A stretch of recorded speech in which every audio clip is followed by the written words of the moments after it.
Hi guys, कैसे हैं आप सब लोग। आई होप सब इंजॉय कर रहे होगे, सब मस्त हो गए। पढ़ाई करते रहो, आगे बढ़ते रहो, ठीक है। अब देखो, आज हमारी वीडियो नंबर 15 है। हम इसमें 4.6 से स्टार्ट करेंगे। बहुत ही इंपॉर्टेंट कॉन्सेप्ट है मैट्रिक्स मेथड का, वो मैं आपको समझाता हूं।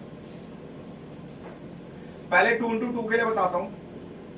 5x plus 2y is equal to 4, 7x plus 3y is equal to 5। कैसे करते हैं देखो, इनवर्स तक तो सेम चलता है भाई।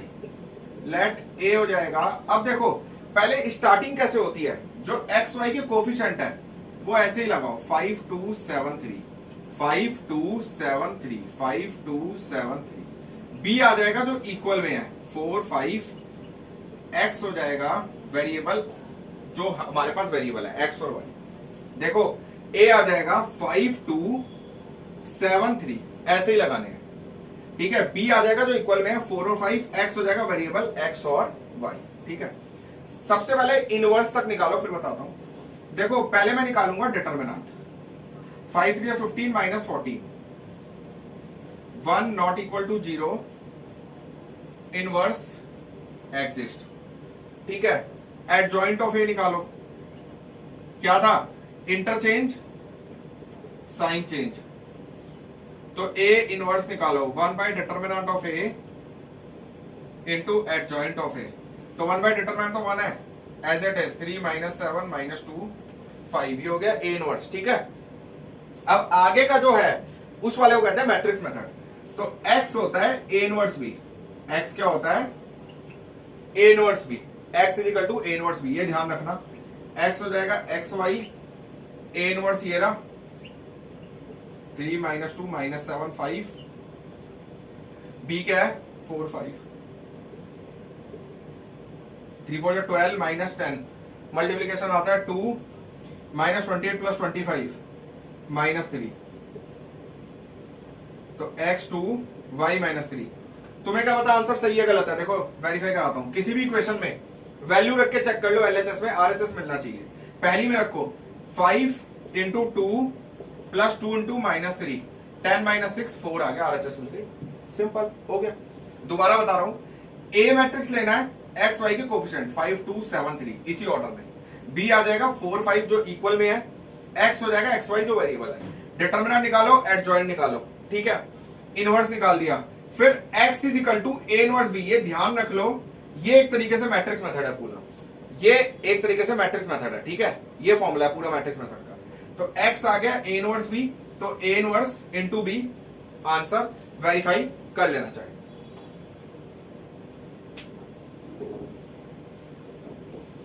अब ले लेते हैं 3 इंटू 3। सारे क्वेश्चन सेम ही फॉर्मेट पे होने हैं solve.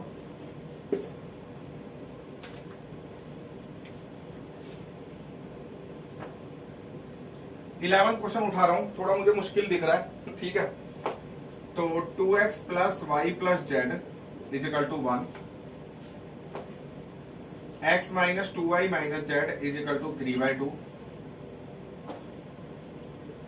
3y minus 5z is equal to 9। Let A क्या है, ए आ जाएगा 2 1 1। एक्स वाई जेड का कोफिशिएंट क्या है 2, वाई के साथ कुछ नहीं है 1, जेड के साथ कुछ नहीं है 1। यहां 1, यहां -2, यहां -1, ठीक है। यहां x नहीं है तो इसको क्या लिख सकता हूं 0x। x नहीं है तो यहां हो गया 0, यहां हो गया 3, यहां हो गया -5, ठीक है जी। b क्या हुआ 1 3/2 9। x क्या हुआ x y z, इसमें 3 वेरिएबल है x y z। अब एक्सपेंडिंग अलोंग, इनवर्स तक तो सेम चलेगा। R1 डिटर्मिनेंट निकाल रहा हूं, तो ये हो गया 2, सीधा लिख रहा हूं 10 प्लस 3 13 माइनस 1 1 2 1 प्लस 2 ऑड -5।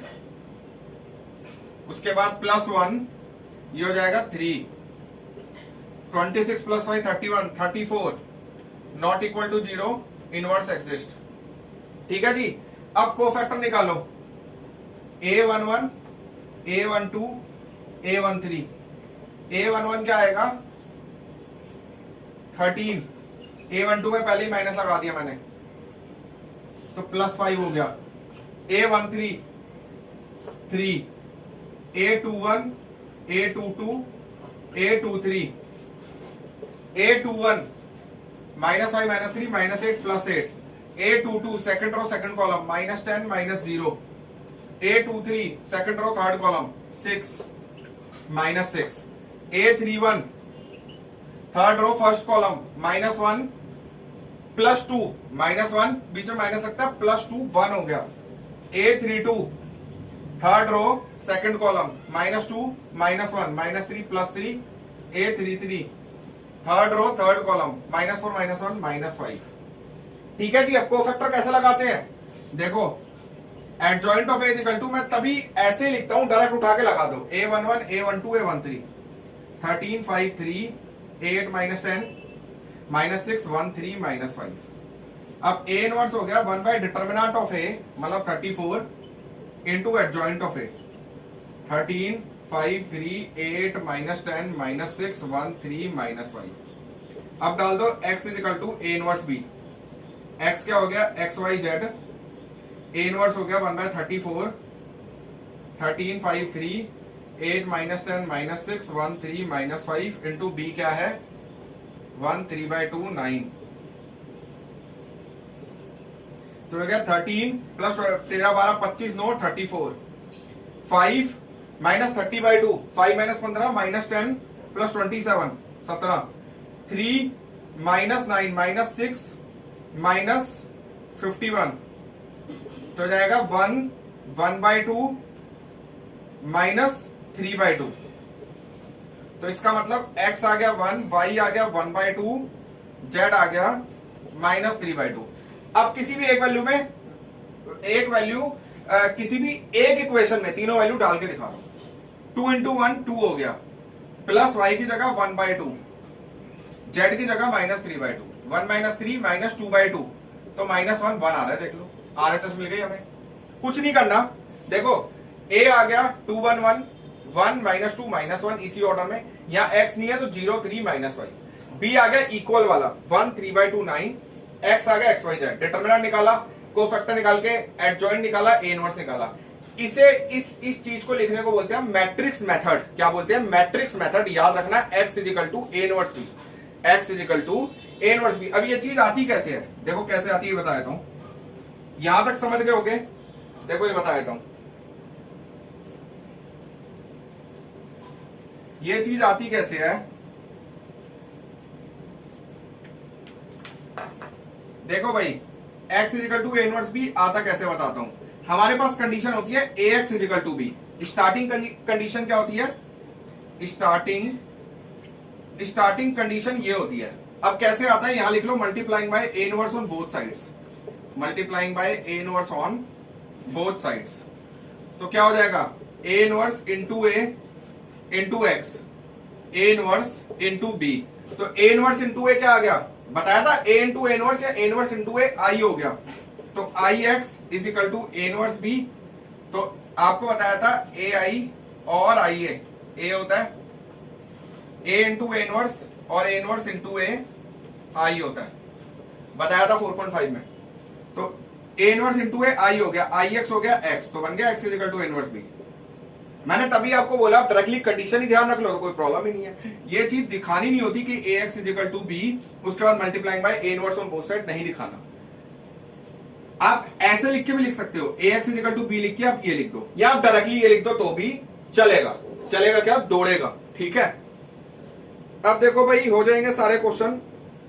अब जैसे 16 क्वेश्चन है एनसीईआरटी में, उसने बोला cost of 4 kg onion, 3 kg wheat and 2 kg rice is 60।